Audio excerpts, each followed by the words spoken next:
down of the next mission, and if you look over onto the counter, you will find this sniper rifle. And this sniper is pretty powerful, especially when you have all these sniper-related skills. This thing can kill an enemy in a single burst, and sometimes even some of the larger enemies in as little as 2 bursts. I think this weapon...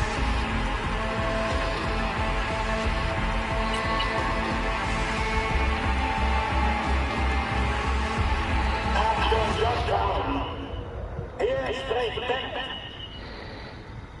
Colonel Kurt Hansen ist tot. Ich wiederhole.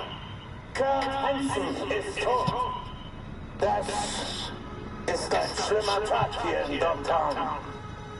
Der Colonel starb so, wie gelebt hat, mit der Waffe in der Hand. Und die Drecksäcke, die erlebt haben, die werden dafür büßen. Wisst ihr warum? Kurt Hansen, mein Toter. Wisst ihr warum es lebt? Kurt Hansen, mein Toter. Wisst ihr warum es lebt? Kurt Hansen, mein Toter. Wisst ihr warum es lebt?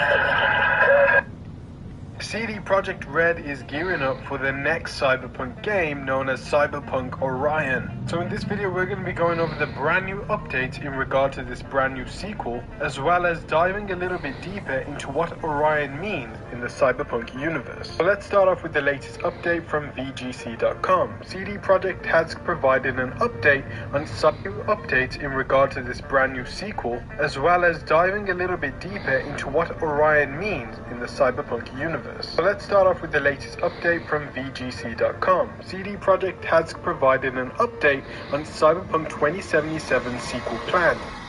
Hello everyone, thanks for stopping by and checking out my channel. Now for today's video, I wanted to go over what in my... Sorry, wenn ihr ein bisschen Cyberpunk auf Englisch im Hintergrund hört. Ich ziehe gerade die 10 neuesten Waffen rein, die es in Phantom Liberty gibt, wovon ich schon wieder eine habe. Hawk, das ist von der Präsidentin, der kommt gleich. Wer ein bisschen Englisch versteht, der wird But if you were to dedicate your das build auch on these verstehen. weapons, then I guarantee you'll be blowing through the very hard difficulty like it's nothing. So every one of these weapons on this list are great options, but I'm going to be ranking them from worst to best based on how easily I was able to clear out a large group of enemies. So in this video, I did a ton of testing. For each of the weapons, I reset my perks and I made a build based entirely around the weapon, and I tested them all at the same locations that I was playing on the hardest difficulty. So I tried to keep things as fair as possible. So with that said, let's get on to number 10.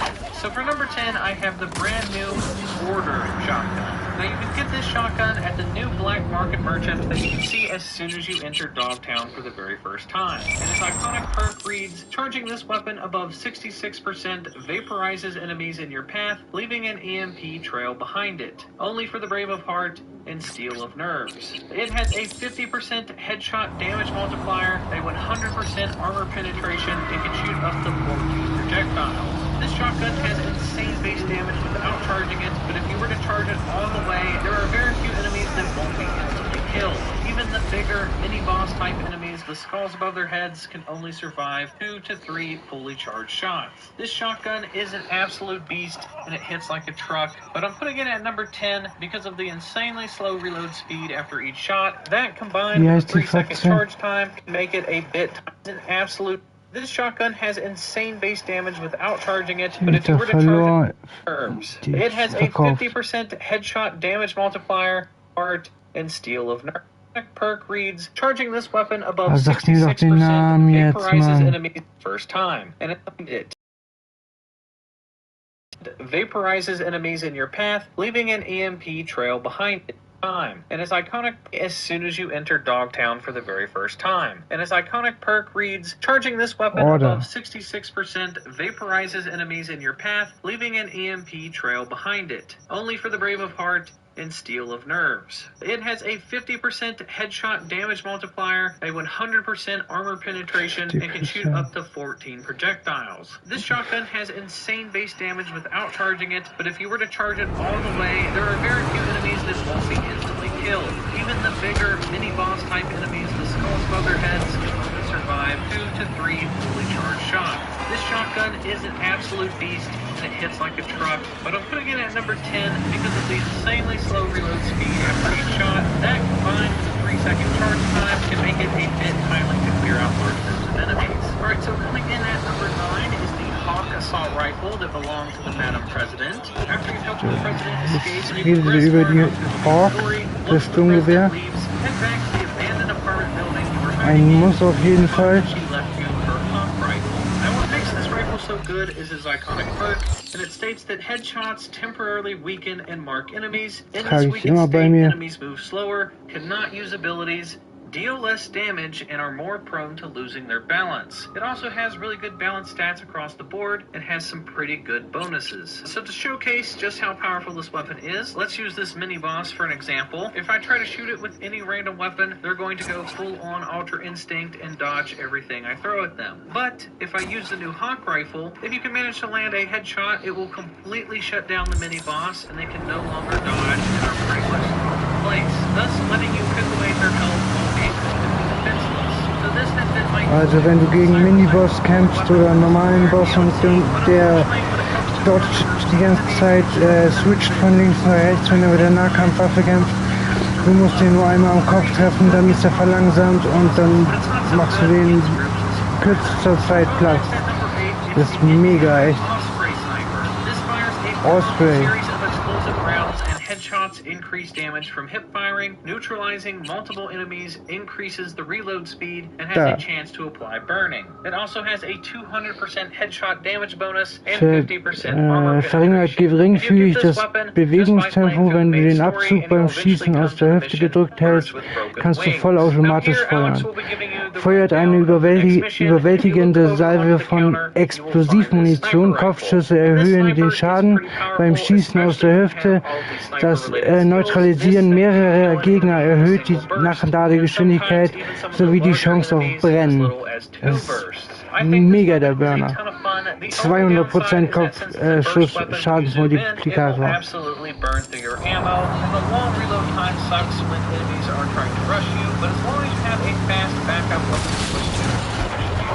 Up next at number 7, another sniper rifle called the Resetsu. You get this sniper by also just playing through the main story missions, and you find it in the mission called You Know My Name. Now its iconic perk says that charged rounds now penetrate through enemies and will bend their trajectory to hit multiple enemies simultaneously. And since this is a tech sniper, it benefits from both the sniper perks and the tech-related perks. So it'll have a fast charge time, and if you hit the sweet spot while you're charging it, it'll send out an extra bolt that'll do additional damage. Now there's actually another new iconic sniper called Spark, and it will send out electricity to nearby enemies and can hit multiple enemies at the same time. But I found that the Resetsu's charged rounds do a ton of more damage, and it tends to hit more additional targets. This sniper can potentially take out 2 or 3 enemies in a single shot, and with its 300% headshot damage multiplier, there are almost no enemies that can survive a headshot from this weapon, making it one of my favorite snipers in the entire game, and one that you're definitely going to want to make a build around because it's a ton of fun.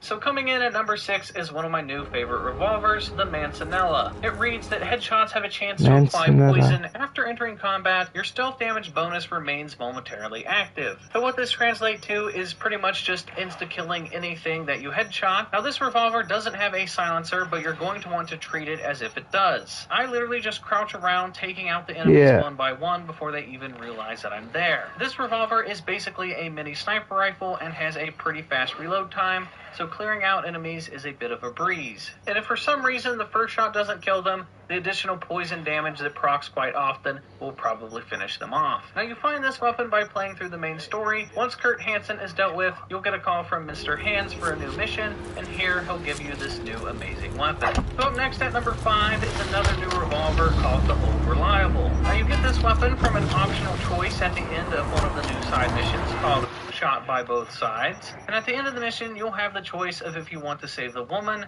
kill the man, or kill them both. Now, if you kill the man, he'll drop the old reliable, and if you kill the woman, she'll drop the risk it power pistol. Now, the description says that swapping to this weapon greatly increases headshot damage and effective range. The farther the target, the greater the headshot crit chance, and let me tell you, the headshot damage is no joke. This revolver is also basically a sniper rifle. I make sure to constantly stow away this weapon and switch back to it, so it always procs that extra damage perk, and it absolutely destroys everything it hits in the head. So this has to be one of the most satisfying new guns in the game, because just the sound alone that it makes every time you get a headshot is super addicting. The only downside that this weapon has is the super slow reload speed, because it's a revolver, but the damage is so crazy high that I'm able to cast it. Coming in at number 4 is the Gao Axe.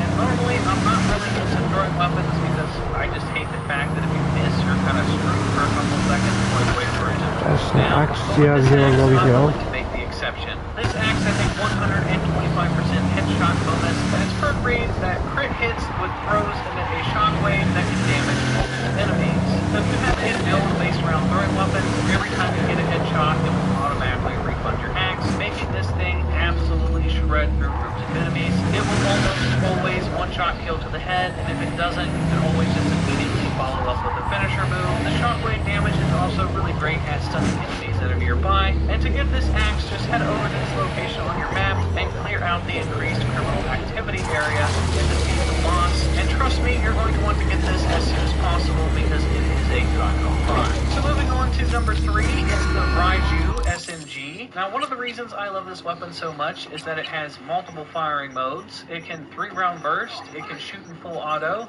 and if you hip fire it, you can spam it for even faster bursts. But the reason that this weapon is so high on my list is because it's actually my go-to vehicle combat weapon. Now, I don't know if the aim assist is broken for this weapon or what's going on, but the Raiju absolutely melt through any enemies that are trying to chase you. Just look in their general direction and spam fire, and they are dead within seconds. Now, I tested out a ton of different weapons in this game to see just what weapons work the best for vehicle combat, and the Raiju was easily one of the best competitors. Now, to get the Raiju SMG, just go to this location, and you want to complete the increased criminal activity in this area. And at the very end, you'll find a back room, and here's where you'll find the weapon. So up next is the runner-up on my list, the Deserter Shotgun. Now, this shotgun hits hard, and normally I'd rank double barrel shotguns a lot lower on this list since the slow reload speeds, but because of this iconic perk, it would be a crime for me to rank it any lower. Now, the iconic perk reads, this shotgun's extreme firepower pulverizes everything in its path, neutralizing an enemy, engulfs you in flames except for when you're low on health, granting a movement speed boost and increased mitigation chance. But what makes this weapon so good is that it actually has a 20% burn chance, and it uses 15 projectiles. So each one of those 15 projectiles will have a 20% chance to catch an enemy on fire, which pretty much translates to every time you shoot an enemy, they're going to catch on fire. So if an enemy doesn't end up dying from just the insane amount of damage that this shotgun does, they will end up slowly just burning away and dying as you're reloading. This weapon is great to just peek around the corner, shoot an enemy, and then while you're reloading and hiding, they're going to be continuously taking damage. Now, this shotgun is probably my favorite in the entire game, and you aren't going to want to miss it. Now, normally you can get it by completing a side gig, but you can actually just go ahead and skip the gig entirely and just head straight to this location, go to this door, and type in the code 1975, and you'll be able to find the Deserter Shotgun. And now, coming in at number 1 is the super secret, super rare weapon, the Erebus. Now, this weapon is easily missable because depending on your choices in the main story, you might not even get this mission to find the blueprint. But if you end up choosing to side with Reed in the main story, then you'll have to eventually go and save Songbird. And in the final area where you're running from the giant killer robot, if you explore around in some of the side rooms, you'll come across a room that has the blueprints for this weapon. Now, once you get the blueprints, just continue playing through the mission, beat the main story, and then once you beat the story, afterwards you're going to get a text from a mysterious number wanting you to go and craft the weapon. And once you have this weapon, trust me, you're not going to want to put it down because it is a ton of fun. Now, this weapon's perk says rounds fired from this weapon are infused with dark energy from beyond the black ball, highly affecting enemies with low health. But